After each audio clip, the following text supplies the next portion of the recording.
peta geografis dari negara Cekoslowakia. Pertama, Cekoslowakia itu bernama Bohemia karena banyak pendatangnya itu dari suku Boera. Nah, di tahun 1917 adanya pertemuan di Pittsburgh, Pennsylvania, di mana Thomas Masaryk itu sebagai perwakilan dari Ceko yang menandatangani perjanjian tersebut. Perjanjian tersebut ini mendorong penyatuan antara Czekia dengan Slovakia. Nah, kemudian menyatu menjadi Cekoslowakia yang resmi didirikan pada bulan Oktober 1918. Negara Cekoslowakia ini negara yang berbentuk republik yang berpusat di Praha. Nah, Cekoslowakia ini nama tersebut itu berasal dari dua etnis. Dari etnis Ceko atau Bohemia yang berdominasi di barat serta etnis Slovak yang berdominasi di timur. Kemudian negara Cekoslowakia ini sebelum menjadi negara, wilayah ini tuh sudah dijadikan sebagai tempat pembuatan senjata dan gudangnya senjata di Perang Dunia Pertama dan Perang Dunia Kedua. Seiring berjalan waktu, di tahun 1948 sampai 1989, negara Cekoslowakia ini menjadi negara yang paham komunis. Pada pertengahan dekade 1980-an, tanda-tanda keruntuhan Cekoslowakia mulai terlihat.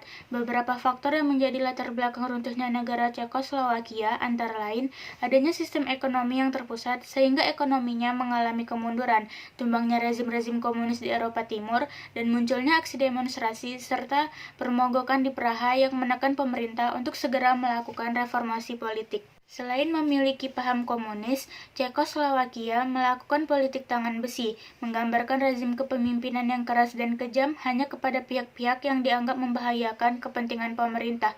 Agama berada di bawah kendali pemerintah, ditambah penangkapan pihak-pihak yang dianggap anti pemerintah. Meski awalnya merupakan negara yang maju, lama-kelamaan Cekoslowakia mengalami kemunduran karena sistem ekonomi yang terpusat. Hal ini mendorong timbulnya gagasan dan tuntutan kepada pemerintah untuk melakukan reformasi, salah satunya dari Alexander Dubček. Kronologi Cekoslowakia. Terbentuknya negara Cekoslowakia berawal dari runtuhnya kekuasaan Austria-Hongaria pada tahun 1918 untuk semakin memperlemah kekuatan dari Austria-Hongaria sehingga mereka tidak lagi memberikan ancaman ke depannya. Para negara sekutu yang memenangkan Perang Dunia I mulai memecah wilayah Austria-Hongaria menjadi beberapa bagian negara kecil dan salah satu negara kecil itu yakni Cekoslowakia. Sejak terbentuknya negara Cekoslowakia menjadi sebuah negara republik, negara ini sudah terkenal sebagai negara industri yang cukup maju di Eropa. Hal ini disebabkan semasa kekuasaan Austria-Hongaria, Cekoslowakia dijadikan sebagai pusat industri dan salah satunya yakni pembuatan senjata. Selanjutnya, Cekoslowakia terpecah. Seperti yang telah dijelaskan di atas sebelumnya, jika Cekoslowakia merupakan negara yang terbentuk dan masuk ke dalam wilayah kekuasaan Austria-Hongaria. Tidak heran jika beberapa etnis dari Jerman ditemukan di negara ini. Akibatnya, pada masa pemerintahan Adolf Hitler, Jerman berusaha mengambil wilayah Sudeten untuk kemudian menggabungkannya dengan wilayah Jerman. Sedangkan di negara Cekoslowakia sendiri terpecah menjadi dua bagian yang keduanya tunduk kepada Jerman, yakni Slovakia dan Bohemia, Moravia atau Ceko. Nah, kemudian Cekoslowakia bersatu kembali. Setelah Jerman mengalami kekalahan yang juga menjadi tanda berakhirnya Perang Dunia II di tahun 1945, Cekoslowakia kembali menjadi satu negara. 3 tahun kemudian, tepatnya pada tahun 1948, negara Cekoslowakia berubah menjadi negara komunis bersamaan dengan kemenangan Partai Komunis. Kemenangan tersebut dipengaruhi dari berbagai pihak, mulai dari intimidasi oleh milisi komunis, demonstran, hingga penyerbuan gedung pemerintahan. Pemerintahan komunis ternyata memberikan banyak perubahan di Cekoslowakia. Di masa awal kekuasaan komunis, Cekoslowakia masih menjadi salah satu negara maju di benua Eropa. Akan tetapi, sistem ekonomi yang dianut adalah ekonomi terpusat, sehingga kurang efektif dan efisien.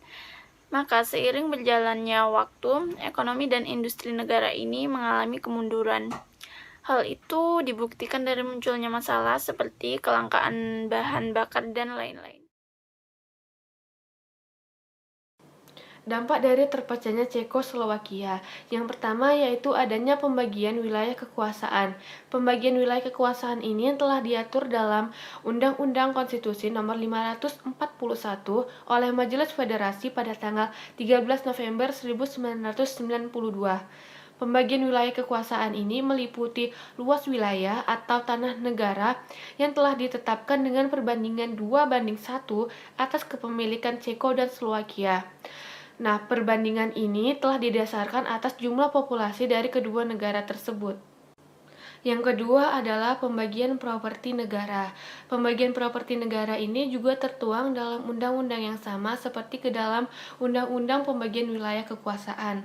Nah, pembagian properti negara ini termasuk perlengkapan militer negara, angkutan berat seperti pesawat dan kereta api, hingga kas negara berupa cadangan emas milik negara. Selanjutnya adalah penetapan nilai mata uang. Kedua negara ini menggunakan mata uang yang sama, yaitu koruna. Tetapi, mata uang dari negara Ceko memiliki nilai tukar yang tinggi dibandingkan dari negara Slowakia. Selanjutnya adalah penentuan bendera dan lambang. Penentuan bendera Ceko dan Slowakia tidak jauh berbeda jika dilihat dari unsur warna. Kemudian untuk lambang, sesuai perjanjian mereka tidak menggunakan lambang yang sama. Tetapi mereka diperbolehkan untuk mengambil unsur pada lambang yang lama. Dan yang terakhir adalah pendaftaran kembali menjadi anggota PBB, karena Ceko dan Slowakia merupakan negara baru. Tokoh Cekoslowakia itu yang pertama ada Thomas Masaryk. Dia adalah seorang politikus negarawan, sosiolog, filsuf Ceko setelah mencoba mereformasi monarki Austria-Hongaria menjadi negara federal dan dengan bantuan negara sekutu. Ia juga berhasil mewujudkan kemerdekaan Cekoslowakia sebagai sebuah republik seusia Perang Dunia Pertama. Ia lalu dipilih sebagai presiden Cekoslowakia yang pertama pada tanggal 14 November 1918. Ia juga berhenti dari jabatannya pada tanggal 14 Desember 1935 karena kesehatannya yang memburuk. Yang kedua ada Alexander Dubček. Dia adalah seorang politikus Cekoslowakia. Ia juga pernah menjadi sekretaris umum Partai Komunisme Cekoslowakia dari 5 Januari 1968 sampai 17 April 1969.